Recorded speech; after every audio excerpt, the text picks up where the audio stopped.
தினமும் கூடும் தெய்வாம்சம் தேடி தேடி வருவோர்க்கெல்லாம் தினமும் கூடும் தெய்வாம்சம் திருச்செந்தூரில் கடலோரத்தில் செந்தில் நாதன் அரசாங்கம்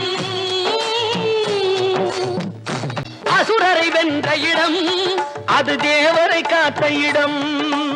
ஆவணி மாசையிலும்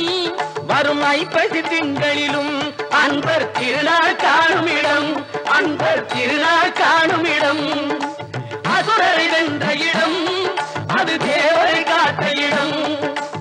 ஆவணி மாசையிலும் வரும் ஐப்பசி திங்களிலும்